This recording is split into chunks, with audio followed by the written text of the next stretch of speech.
Inspiration. Avez-vous déjà eu cette sensation étrange de défendre une idée avec passion, avant de réaliser, parfois trop tard, qu'elle était fausse? Imaginez un instant que votre manière de penser aujourd'hui soit déjà obsolète dans 10 ans.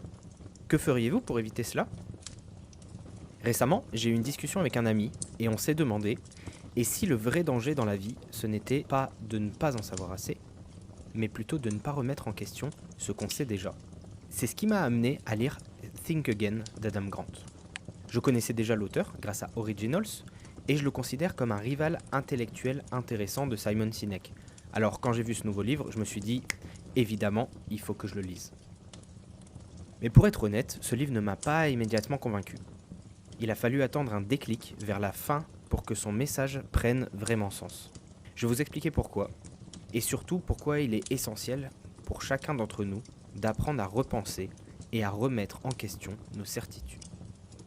Aujourd'hui, à travers le livre d'Adam Grant qui s'appelle Think Again, pour exceller, transformer votre manière de penser, un livre qui a été écrit en 2023 et à travers lequel on va explorer 3 idées principales. La première, pourquoi il est vital d'être capable de changer d'avis, avec des exemples puissants, des biais cognitifs et des échecs qui sont dus à une rigidité mentale. La deuxième idée sera comment est-ce qu'on peut arriver à changer d'avis, quelles sont les méthodes et quelles sont les questions qui vont nous aider réellement à repenser nos idées. Et enfin, ce que cela nous apporte, les avantages concrets d'avoir une mentalité et une ouverture d'esprit qui permettent une approche scientifique au monde. Dans un premier temps, parlons de pourquoi il est vital d'être capable de changer d'avis. Adam Grant commence son livre avec une idée clé. Notre plus grand obstacle à l'intelligence, ce n'est pas l'ignorance, c'est l'illusion du savoir. Et pour illustrer cela, il donne l'exemple tragique des pompiers parachutistes du feu de Mangoulk. En 1949, ces pompiers d'élite, ils ont sauté en parachute pour éteindre un feu de forêt. Mais en fait, en quelques minutes, ils se sont vite retrouvés piégés par les flammes. Leur chef, Wagner Dodge, il a alors eu une idée révolutionnaire. Allumer un contre-feu devant eux pour créer une zone brûlée où ils pourraient survivre. Il a crié à ses hommes de faire de même, mais personne ne l'a écouté. Pourquoi ? Parce qu'ils étaient figés dans leur manière traditionnelle de voir les choses. Un pompier doit éteindre un feu, pas en allumer un. Résultat, sur 15 hommes, 13 sont morts. Cet exemple, il montre un biais cognitif qui est mortel, c'est le biais de fixation fonctionnelle. Parce qu'on a tendance à voir les choses d'une seule manière et à ne pas envisager d'alternatives. Et alors comment Adam Grant explique ça ? Il explique ça en disant « Tous les êtres humains, quelle que soit la société dans laquelle ils vivent, sont mus par la quête d'appartenance et de statut. En nous identifiant à un groupe, on coche les 2 cases en même temps. On devient membre d'une tribu et on tire fierté de la victoire de celle-ci. Nos croyances font office de lunettes. Nous nous en servons pour donner du sens au monde et nous orienter. Lorsque nos opinions sont menacées, nos lunettes se fissurent et nous voyons flou. Et plutôt que d'essayer une autre paire de lunettes, nous nous contorsionnons mentalement, nous tortillant et nous retournant jusqu'à retrouver un angle de vision sous lequel nous pouvons continuer à voir la réalité de la même façon. Et il explique aussi que, socialement, on a une autre raison qui fait que nos stéréotypes résistent si bien au contre-argument. On a tendance à interagir avec des personnes qui partagent nos stéréotypes, nos idées, nos opinions. Ce qui les rend plus extrêmes, c'est ce qu'on appelle la polarisation de groupe. La polarisation de groupe, elle est renforcée par le conformisme. En fait, les individus à la périphérie d'un groupe s'adaptent et gagnent en statut en suivant la direction donnée par le membre le plus prototypique du groupe qui, le plus souvent, va défendre la position la plus radicale. En règle générale, on a tendance à s'accrocher à une idée parce qu'elle fait partie de notre identité ou qu'on veut qu'elle fasse partie de notre identité ou parce qu'on est accroché à ce que ça implique. Exemple, si vous êtes un pompier et que toute votre carrière, on vous a répété de garder votre sac à dos et votre pelle dans n'importe quelle circonstance, de ne jamais les abandonner, alors même dans une situation de mort immédiate, vous comprenez que c'est compliqué d'aller à l'encontre de vos croyances. Ça fait partie de votre identité. Alors que si je vous dis, par exemple, que les requins ont en fait 6 nageoires pour se diriger et changer de direction rapidement, ça reste crédible tant que vous n'êtes pas un méga expert des requins, parce que vous vous en foutez un peu. Donc ça vous dérange pas de changer d'avis. Et il y a un autre biais cognitif qu'on retrouve beaucoup, je trouve, avec l'écologie, c'est qu'il y a beaucoup de personnes qui ont tendance à tomber dans le déni quand on parle d'écologie, pas forcément parce qu'ils ne reconnaissent pas les signes, les chiffres ou les rapports du GIEC qui expliquent que le réchauffement climatique est bien présent et qu'on en constate déjà des conséquences, mais parce que ça impliquerait de reconnaître qu'ils vont perdre en confort et en qualité de vie à l'avenir. Et Adam Grant, il explique qu'en fait, on utilise 3 lunettes de pensée sans s'en rendre compte. La première, c'est la lunette du prêcheur. C'est-à-dire qu'on va avoir tendance à défendre nos croyances comme une vérité absolue. Ensuite, on retrouve la lunette du procureur. C'est quand on cherche à prouver que l'autre a tort au lieu d'explorer si on a raison. Et enfin, la lunette du politicien. C'est quand on adapte notre discours pour plaire aux autres au lieu de chercher la vérité. Alors je vous l'accorde, ce sont des lunettes qui ne sont pas forcément très flatteuses. Et heureusement, il y en a une quatrième. Celle qu'Adam Grant recommande d'adopter. C'est la lunette du scientifique.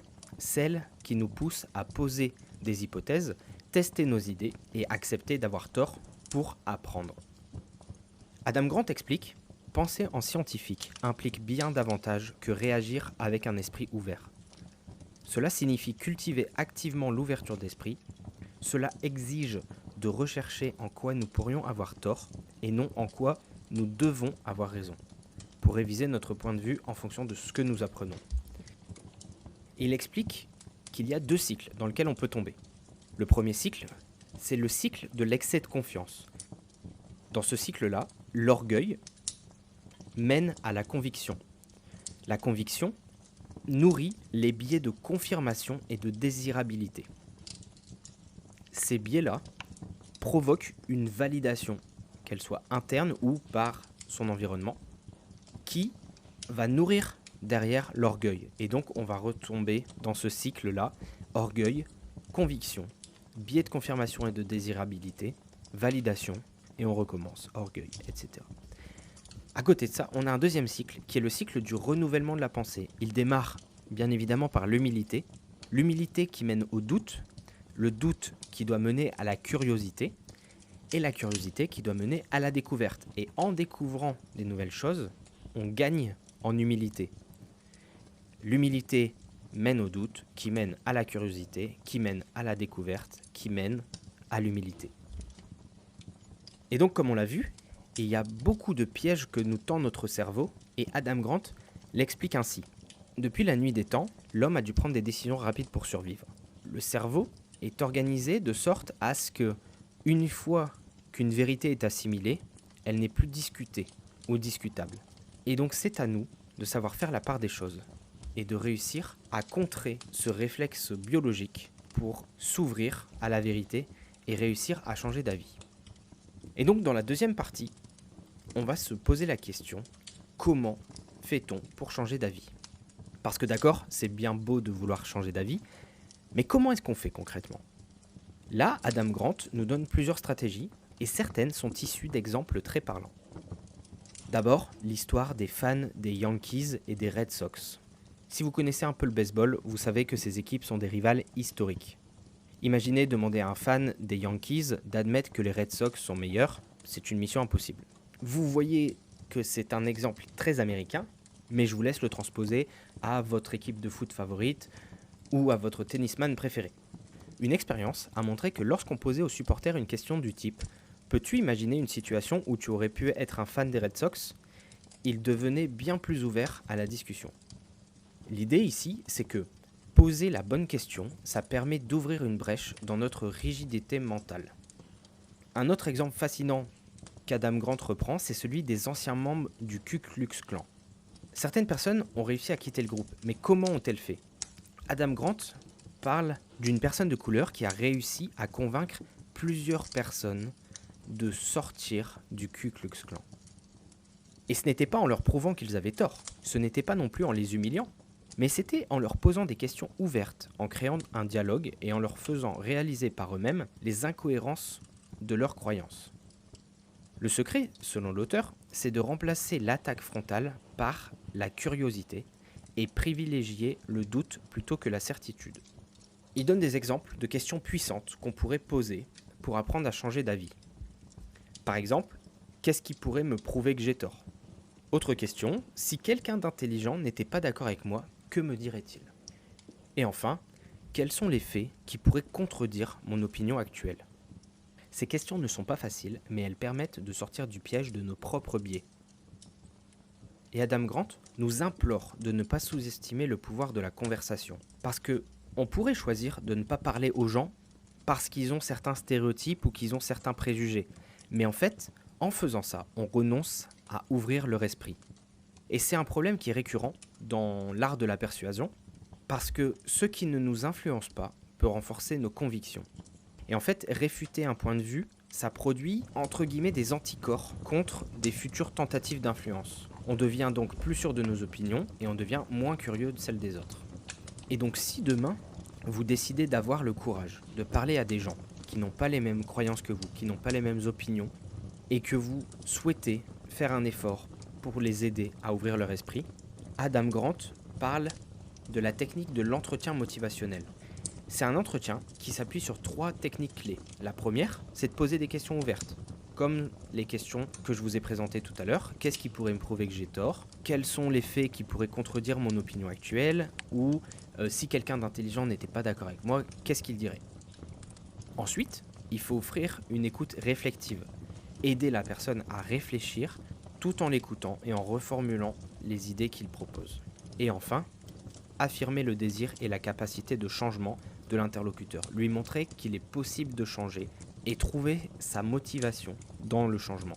Cette technique, elle permet de respecter la liberté de son interlocuteur. Plutôt que de donner des ordres ou offrir des recommandations à la personne, on pourra dire quelque chose comme « Voici les éléments qui, moi, m'ont aidé à changer d'avis.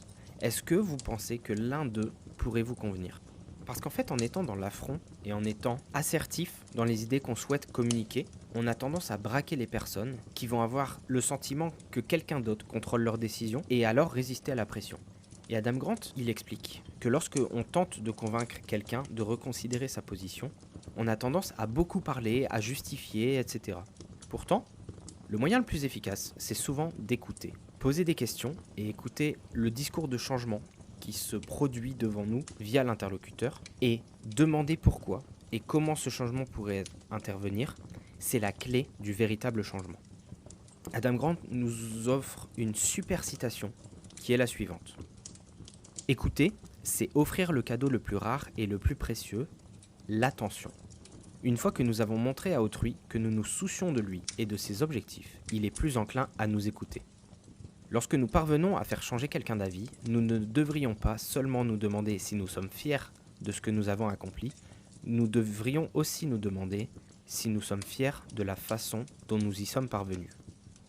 Je répète, lorsque nous parvenons à faire changer quelqu'un d'avis, nous ne devrions pas seulement nous demander si nous sommes fiers de ce que nous avons accompli, nous devrions aussi nous demander si nous sommes fiers de la façon dont nous y sommes parvenus.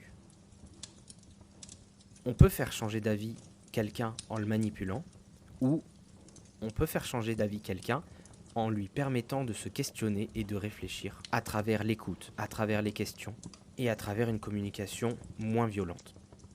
Voilà pour les méthodes qu'Adam Grant suggère pour nous aider à changer d'avis ou à faire changer d'avis les personnes. Et avant de passer à la 3e étape, je vais vous expliquer pourquoi je n'ai pas aimé ce livre et pourquoi j'ai eu une révélation. Dans le style des auteurs américains anglophones, quand je lis des livres de ce style, c'était surtout en anglais. Et les auteurs, ils ont toujours des tournures de phrases incroyables, des citations qui donnent envie de prendre des notes. Et en plus, c'est quelque chose que j'ai appris en cours de français, mais c'est que si tu utilises des adverbes ou des verbes qui impliquent le doute, alors tu vas mettre en place l'incertitude. Les personnes vont avoir du mal à te croire. C'est utilisé dans les romans d'horreur ou policiers, et Adam Grant, ou la personne qui a traduit le livre en français pour le coup, a fourré le livre de tous ces mots-là. Les « il semblerait », les « on pense que »,« probablement »,« il se pourrait »,« il paraît que », etc. Et en fait, moi j'ai mis un peu de temps à le réaliser, parce que ça m'a pris jusqu'à la page 223 où je me suis dit « mais oui, c'est pour ça ». Mais en fait, tout le livre était écrit de cette façon, et donc j'avais du mal à être convaincu par le livre. Après ça, une fois que j'ai réalisé, j'ai vraiment changé d'avis sur le livre. J'ai compris l'intention de l'auteur. C'était de ne pas dire les choses avec conviction, pour nous laisser nous faire notre idée et nous permettre d'adhérer à son idée de plein gré. Il y a une citation qui m'a aidé à le comprendre. Le passage, c'est le suivant. Lorsqu'un orateur diffuse un message exaltant, son auditoire est moins attentif au contenu, qu'il oublie en grande partie, bien qu'il prétende le contraire. Nous devrions être convaincus par l'ADN d'un argument, pas par le papier cadeau brillant qui l'emballe. Si vous passez toute votre scolarité à être gavé d'informations sans aucune remise en question, vous n'acquérerez pas les outils pour penser autrement dont vous aurez besoin dans la vie. Et là, c'est à ce moment-là que j'ai compris que même le style d'écriture du livre permettait aux personnes de se faire leur propre avis et à quel point c'était parfois toxique de dire les choses de façon très jolie pour faire adhérer les autres à leur idée. Et pour terminer, on va parler des bénéfices de la mentalité scientifique. Pourquoi adopter cette approche du doute et du questionnement ? Quel est l'avantage de la lunette du scientifique ? Adam Grant, il nous montre que les personnes les plus ouvertes à changer d'avis, elles sont aussi celles qui réussissent le mieux sur le long terme. Les entrepreneurs qui testent leurs idées, plutôt que de s'y accrocher obstinément, ont plus de chances de réussir. Les médecins qui vont réévaluer leur diagnostic au lieu de s'entêter, sauvent plus de vies.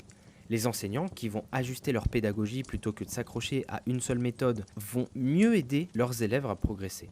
En fait, changer d'avis, c'est pas un signe de faiblesse, c'est vraiment une preuve d'intelligence. Et Adam Grant parle aussi de la forclusion identitaire qui peut nous empêcher d'évoluer. Parce qu'en fait, c'est donc le contraire d'une crise d'identité.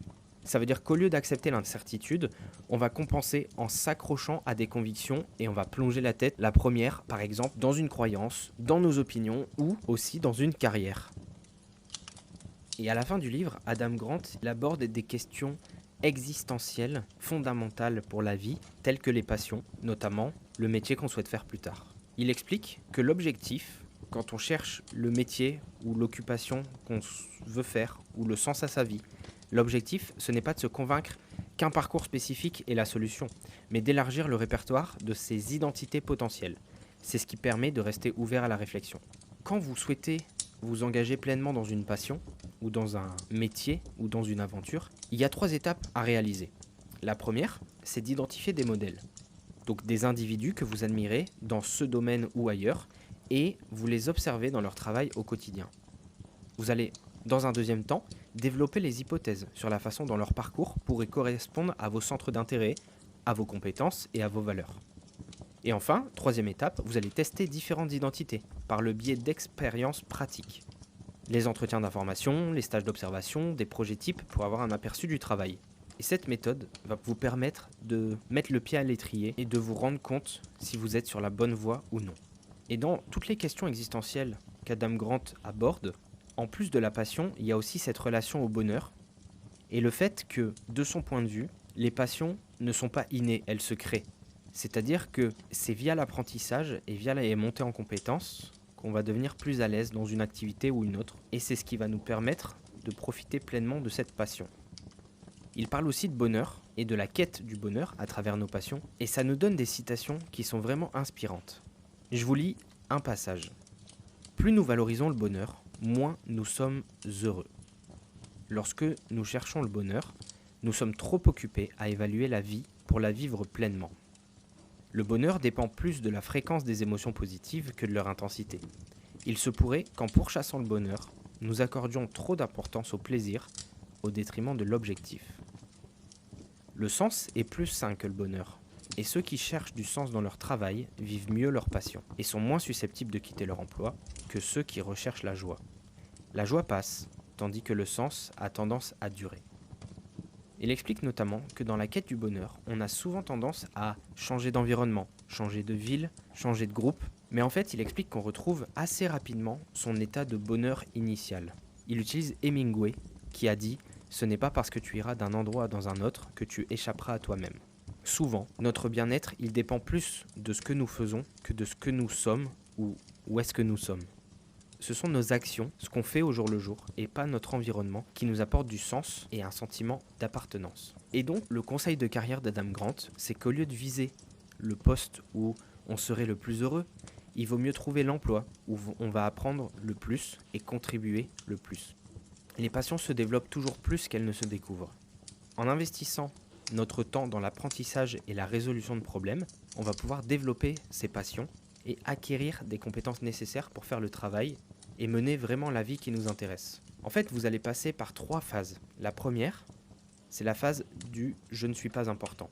Vous allez travailler, gagner en compétences et passer dans la phase 2, la phase du « je suis important ». Et une fois que vous avez cette reconnaissance, ce statut, cette identité, vous allez vouloir accéder à cette phase 3 qui est « je veux contribuer à quelque chose d'important ». On arrive donc à la fin de cet épisode et je vais devoir répondre à cette question. Est-ce que je recommanderais de lire Think Again, le livre d'Adam Grant ? Je vais être honnête, au début, comme je vous l'ai dit, j'étais sceptique. Mais en avançant dans le livre, j'ai compris son importance. C'est pas un livre qui nous donne juste des conseils abstraits, c'est un livre qui va nous apprendre vraiment l'intérêt de penser différemment. Donc si jamais vous avez déjà eu peur de devenir obsolète, si jamais vous voulez apprendre à mieux convaincre, si vous cherchez à être plus ouvert sans être naïf, alors Think Again est un livre qui vaut le détour. Si vous voulez apprendre à douter intelligemment, lisez-le. Si vous avez déjà été frustré par des débats stériles, lisez-le. Et si vous pensez que changer d'avis est une faiblesse, lisez-le absolument. Et je vous laisserai sur une dernière question. Quelle est la croyance ou l'opinion que vous avez et pour laquelle vous pensez que vous ne changerez jamais d'avis ? Et pourquoi ? À vous de jouer. Je vous remercie de m'avoir écouté jusque-là. N'hésitez pas à vous abonner au podcast si ce n'est pas déjà fait, à activer les notifications pour savoir quand on sortira le prochain épisode. Je vous souhaite de changer d'avis aussi souvent que possible. Et je vous dis à très vite sur Inspiration Podcast. Inspiration.